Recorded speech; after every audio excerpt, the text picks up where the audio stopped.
صغیرہ گناہوں کا کفارہ نیک اعمال ہیں، یعنی اگر ہم اچھے کام کرتے ہیں تو یہ جو صغیرہ گناہ ہوتے ہیں یہ اپنے آپ معاف ہو جاتے ہیں۔ نیک اعمال صغیرہ گناہوں کی مغفرت کا باعث بنتے ہیں۔ بے شک اللہ تعالیٰ فرماتے ہیں بے شک نیکیاں برائیوں کو دور کر دیتی ہیں۔ سورہ ہود کی آیت نمبر 114۔ حضرت ابو ذر رضی اللہ عنہ کہتے ہیں کہ رسول اللہ صلی اللہ علیہ وسلم نے فرمایا، اللہ سے ڈرتے رہو جہاں کہیں بھی ہو، برائی کے بعد نیک عمل کرو، وہ برائی کو مٹا دے گا، اور لوگوں سے اچھے اخلاق سے پیش آؤ۔ اسے ترمذی نے روایت کیا ہے۔ یعنی انسان سے جب بھی غلطی ہو جائے فوراً اور اسے گلٹی فیل ہو تو اسے فوراً اچھا کام کر لینا چاہیے، اللہ کو راضی کرنے والا۔ وضو سے آنکھوں، ہاتھوں اور پاؤں کے تمام صغیرہ گناہ معاف ہو جاتے ہیں۔ حضرت ابو ہریرہ رضی اللہ عنہ سے روایت ہے کہ رسول اکرم صلی اللہ علیہ وسلم نے فرمایا، جب مسلمان یا مومن بندہ وضو کرتا ہے اور چہرہ دھوتا ہے تو اس کے چہرے سے پانی یا پانی کا آخری قطرہ گرنے تک وہ سارے گناہ دھل جاتے ہیں جو اس نے اپنی آنکھوں سے کیے۔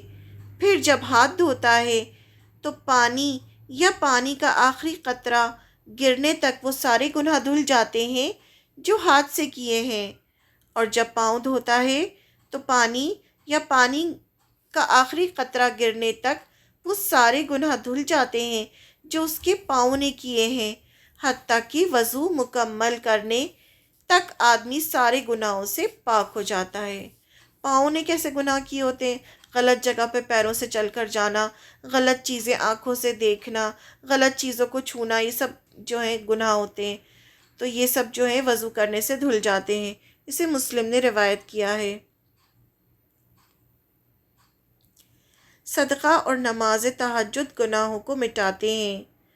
حضرت معاذ بن جبل رضی اللہ عنہ کہتے ہیں کہ رسول اللہ صلی اللہ علیہ وسلم نے فرمایا، میں تمہیں بھلائی کے طریقے نہ بتاؤں؟ روزہ آگ سے ڈھال ہے، صدقہ گناہوں کی آگ بجھاتا ہے، اور تہجد کی نماز بھی۔ یعنی یہ سب ایسے ایسے کام ہیں جس سے ہمارے گناہ مٹ جاتے ہیں۔ اسے احمد نے روایت کیا ہے۔ پچھلی نماز پہلی نماز کے بعد ہونے والے صغیرہ گناہوں کا کفارہ بنتی ہے۔ دو نماز کے بیچ میں جو گناہ ہوتے ہیں وہ اگلی نماز جو ہوتی ہے وہ کفارہ بن جاتی ہے، لیکن یہ صغیرہ گناہوں میں ہوتا ہے۔ حضرت عثمان رضی اللہ عنہ کہتے ہیں، میں نے رسول اللہ صلی اللہ علیہ وسلم کو فرماتے ہوئے سنا ہے، جو مسلمان فرض نماز کا وقت پائے اور اچھی طرح سنت کے مطابق وضو کرے اور پورے خشوع سے نماز ادا کرے، یعنی بہت ہی اچھی طرح سے جیسے سنت کے مطابق اور بہت اچھے سے رکوع سجود پورا کرے، تو یہ نماز اس سے پہلے نماز تک کے گناہوں کا کفارہ ہو جائے گی جب تک کبیرہ گناہ کا ارتکاب نہ کرا ہو۔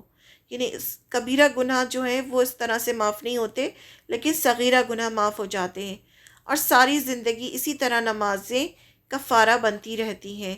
اسے مسلم نے روایت کیا ہے۔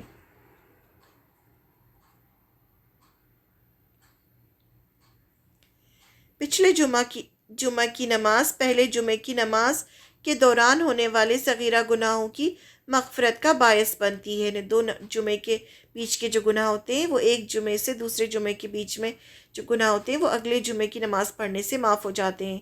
پچھلے رمضان کے روزے پہلے رمضان کے روزوں کے درمیان ہونے والے صغیرہ گناہوں کی مغفرت کا باعث بنتے ہیں۔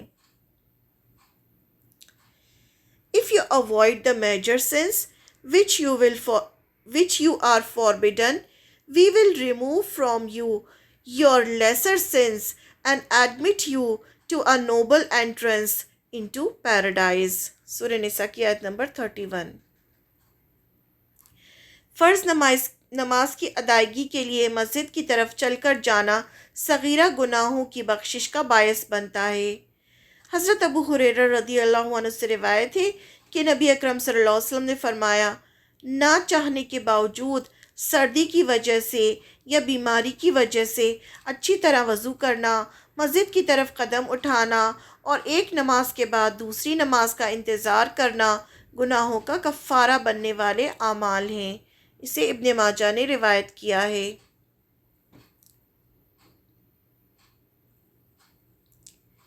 یوم عرفہ یعنی 9 ذی الحجہ کا روزہ گزشتہ 1 سال اور آئندہ 1 سال کے گناہوں کا کفارہ بنتا ہے۔ یوم عاشوراء کا روزہ یعنی 11 محرم یا 9-10 محرم کا روزہ گزشتہ 1 سال کے گناہوں کا کفارہ بنتا ہے۔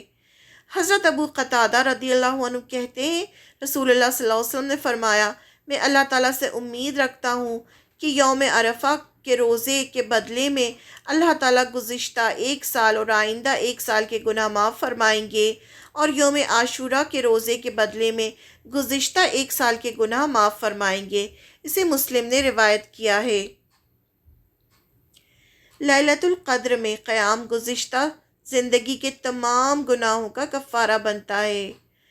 حضرت ابو ہریرہ رضی اللہ عنہ سے روایت ہے کہ نبی اکرم صلی اللہ علیہ وسلم نے فرمایا، جس نے لیلۃ القدر میں ایمان کے ساتھ ثواب کی نیت سے قیام کیا یعنی کھڑے ہو کے نماز پڑھی، اس کے گزشتہ گناہ معاف کر دیے جاتے ہیں۔ اسے بخاری نے روایت کیا ہے۔ اللہ تعالیٰ ہمیں موقع دیتا ہے کہ اپنے گناہ دھلوا لو۔ اللہ تعالیٰ نہیں چاہتے کہ ہم میں سے کوئی بھی جہنم میں جائے، اللہ تعالیٰ چاہتے ہیں کہ ہم سب جنت میں جائیں۔ مصیبتیں بھی گناہوں کا کفارہ بنتی ہیں بشرطے کہ صبر کیا جائے۔ اگر کوئی مصیبت آنے پر ہم صبر کرتے ہیں تو بھی ہمارے گناہ معاف ہوتے ہیں۔ حضرت ابو سعید رضی اللہ عنہ اور حضرت ابو ہریرہ رضی اللہ عنہ دونوں نے رسول اللہ صلی اللہ علیہ وسلم کو فرماتے ہوئے سنا، مومن کو جو بھی تکلیف یا بیماری یا رنج پہنچتا ہے، حتیٰ کہ وہ فکر جو اسے لاحق ہوتی ہے، اس سے بھی اس کے گناہ مٹائے جاتے ہیں۔ اسے مسلم نے روایت کیا ہے۔